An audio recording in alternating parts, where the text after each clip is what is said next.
Esteemed citizens of Russia, pause, and my dear friends, pause in these final moments, pause before the new year arrives, pause, we all feel the passage of time.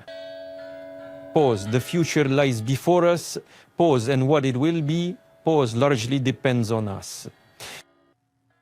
We rely on our own capabilities, on those who are close to us, who are near and precious to our hearts, and we ourselves are always prepared to lend a helping hand. This mutual support gives us the confidence that everything we have envisioned, our hopes and plans, will certainly be fulfilled. Of course, each of us has our own personal, special, and uniquely individual ones, but they are inseparable from the destiny of our homeland, from our sincere desire to benefit it. After all, we are united, the people of Russia. The diligent efforts, the successes, and the accomplishments of each and every one of us are forming new chapters in its 1,000-year-old history. And the enduring strength of our unity truly determines the sovereignty and the security of our fatherland, its continued development, and its future. The new year is first and foremost a time for believing in a brighter future, in goodness and in good fortune. It's a truly unique and magical holiday when our hearts open wide for love, for friendship, and for compassion, for empathy, and for true generosity. We strive to bring joy and warmth through our attention to all those who are in need of compassion and care. And of course, to support with both word and deed our brave heroes, the participants of the special military operation. You have taken on the immense responsibility to fight for your native land, for truth and for justice. Millions of people across all of Russia, I assure you, are with you this New Year's Eve. They think of you, they empathize, they hope for you. We are united in our sincere, selfless, devoted love for Russia. I congratulate all our soldiers and commanders on the upcoming New Year. We believe in you and our victory. Dear friends, in just a few seconds, we'll hear the clock's chimes and the new year will officially begin. We welcome it together with our dearest ones, with children, parents, friends, and our comrades in arms.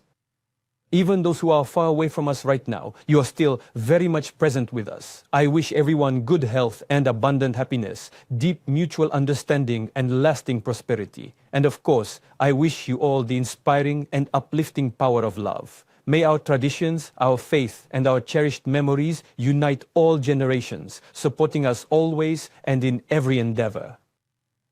We are all together, one large family, strong and united. And therefore, we will continue to work and create, achieve our set goals and move only forward for the sake of our children and grandchildren, for the sake of our great Russia. A Happy New Year to all of you, my dearest friends. May this brand new year, 2026, bring you immense joy and prosperity. President Vladimir Putin has ordered authorities to provide everything necessary to help wounded Russian soldiers adapt to life after fighting in Ukraine. Speaking during a meeting with senior defense officials, Putin said the state carries an absolute obligation to injured servicemen. He stressed that care must go beyond medical treatment. Housing must be adapted, and access to sport must be guaranteed. Putin said injured soldiers should feel fully needed by the state, not just within the defense ministry, but in civilian life as well. A person fought and sustained a severe injury. And of course, the state is obliged to provide everything to ensure he feels as useful as possible, not only within his work or service in the Ministry of Defense, but also outside the ministry.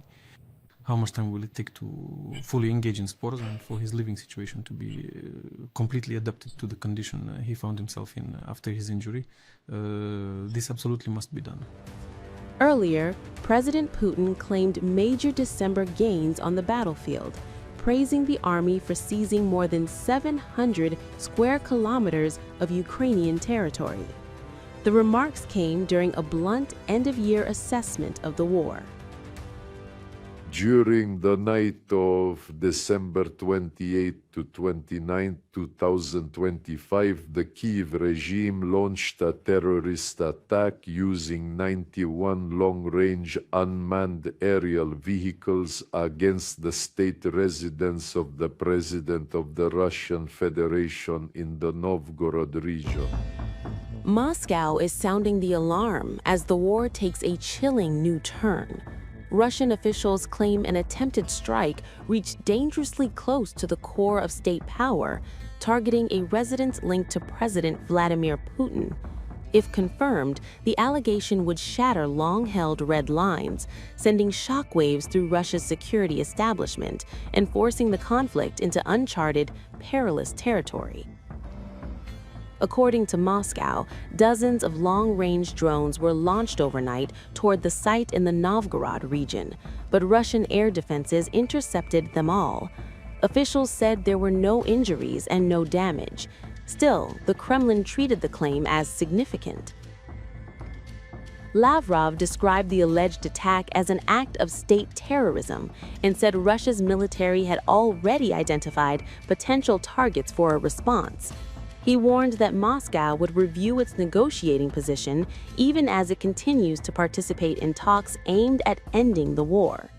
During the night of December 28 to 29, 2025, the Kyiv regime launched a terrorist attack using 91 long-range unmanned aerial vehicles against the state residence of the President of the Russian Federation in the Novgorod region.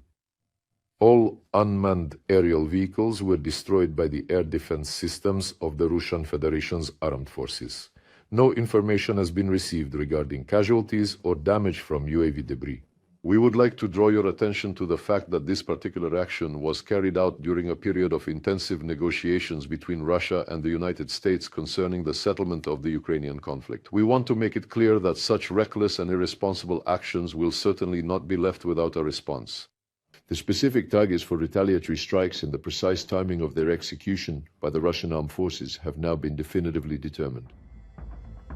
Putin's top ally, Yuri Ushakov, further states that U.S. President Donald Trump was shocked and outraged by Ukraine's alleged attack on Putin's residence. Meanwhile, Ukraine immediately denied the accusation. President Volodymyr Zelensky called Russia's claim false, saying it was designed to justify future strikes, possibly against government buildings in Kyiv. He argued that the allegation was intended to weaken momentum around peace discussions. This is just another lie from the Russian Federation. It's quite obvious that yesterday we had a meeting with Trump. And it's also quite clear that for the Russians, if we don't have a scandal with America, but instead we are making progress, then for them, this is a complete and utter failure.